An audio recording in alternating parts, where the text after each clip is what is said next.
pengertian pluralisme dan multipluralisme. Kata pluralisme secara bahasa berasal dari bahasa Inggris plural yang berarti jamak, dan kata is yang artinya aliran, jadi aliran berbentuk jamak. Sedangkan pluralisme dalam Kamus Besar Bahasa Indonesia dijelaskan bahwa keadaan penduduk yang majemuk bersangkutan bersama dengan sistem sosial dan politiknya, jadi bergabung dalam sistem sosial dengan politiknya itu harus bersatu dan bergabung dalam pluralisme tersebut. Pluralisme juga merupakan sebuah kerangka di mana tersedia interaksi beberapa kelompok-kelompok yang melihatkan rasa saling menghargai dengan satu sama lain, jadi saling bersolidaritas dan juga berkelompok dalam menghargai satu sama lain. Kita sebagai bangsa atau bernegara harus saling solidaritas sesama manusia supaya cepat terselesaikan dan juga baik dalam kehidupannya. Yang selanjutnya tentang pada prinsipnya konsep pluralisme itu timbul setelah adanya konsep toleransi, jadi timbul setelah konsep toleransi tersebut di dalamnya. Jadi ketika setiap individu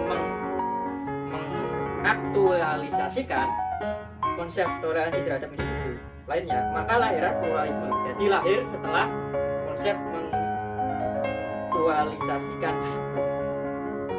Dan selanjutnya tentang konsep. Dalam proses ini bangsa Indonesia yang beraneka ragam ini, mulai dari suku, agama, ras, dan budaya, itu pasti ada di dalam pluralisme, dalam kebudayaan, menjadi bangsa yang satu dan utuh, jadi bersatu seperti ras, bangsa, komunitas di dalam satu Indonesia itu bersatu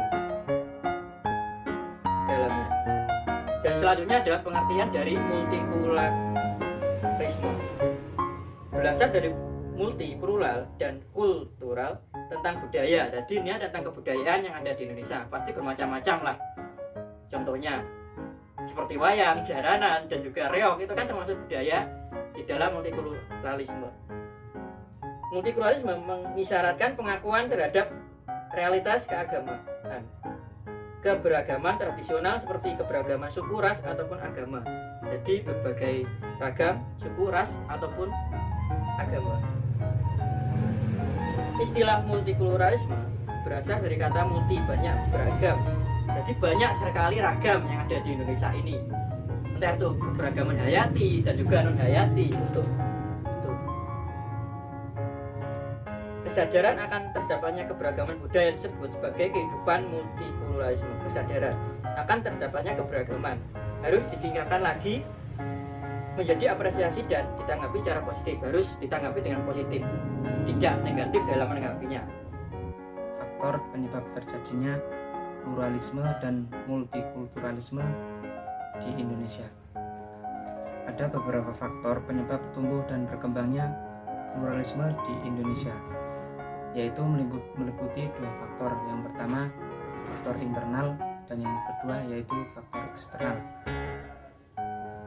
Faktor internal di sini membahas tentang sisi teologi, keyakinan seseorang yang mutlak dan absolut terhadap apa yang diyakini dan diimaninya, yang merupakan hal yang wajar. Yang kedua yaitu faktor eksternal. Pada hakikatnya terjadi banyak faktor keilmuan yang berkaitan dengan munculnya pluralisme. Salah satu contohnya yang berkaitan dengan munculnya pluralisme, salah satu contohnya adalah bidang agama yang telah muncul banyak studi-studi ilmiah modern terhadap agama-agama di dunia, atau yang lebih dikenal dengan sebutan perbandingan agama.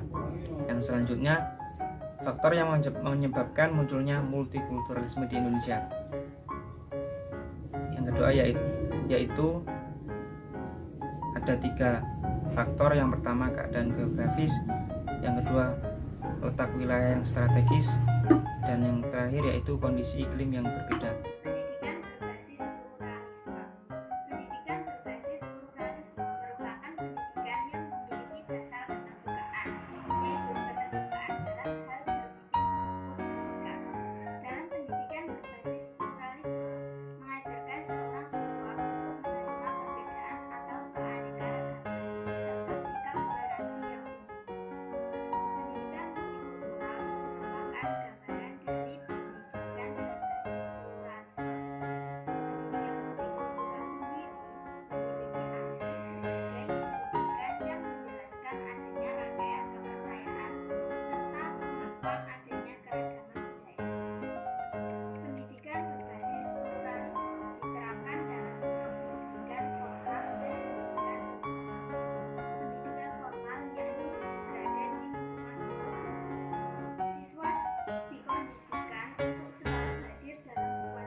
pendidikan multikultural dan urgensinya.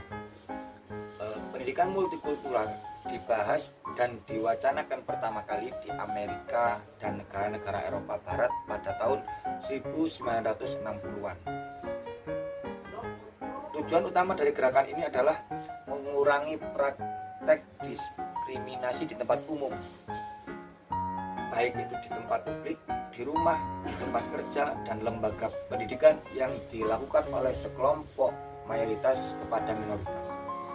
Menurut James Banks, pendidikan multikultural merupakan konsep, ide, atau falsafah sebagai suatu rangkaian kepercayaan dan penjelasan yang mengakui serta menilai pentingnya keragaman budaya dan etnis dalam membentuk gaya hidup, pengalaman sosial, identitas pribadi, kesempatan pendidikan dari individu, kelompok, maupun negara.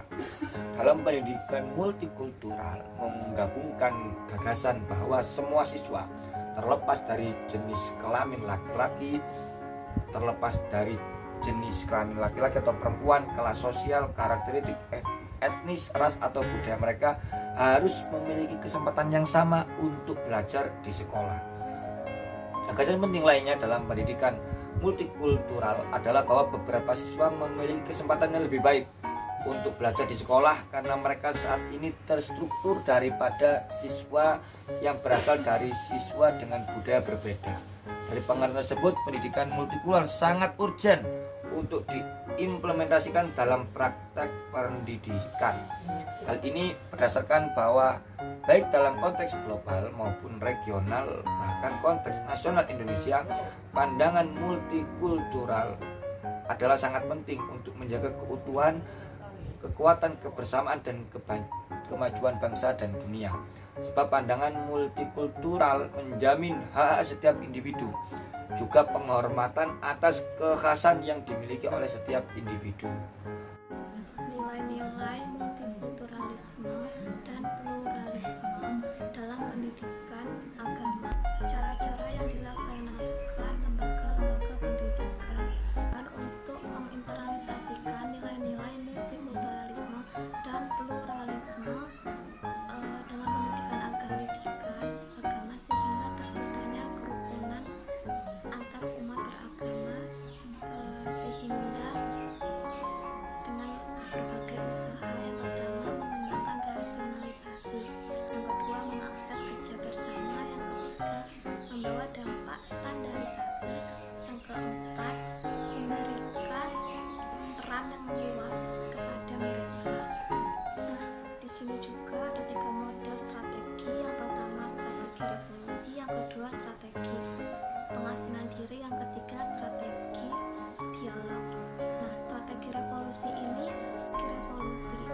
itu dengan cara memaksakan untuk menanamkan ideologi multikulturalisme dan pluralisme yang melalui kurikulum mata kuliah pendidikan agama.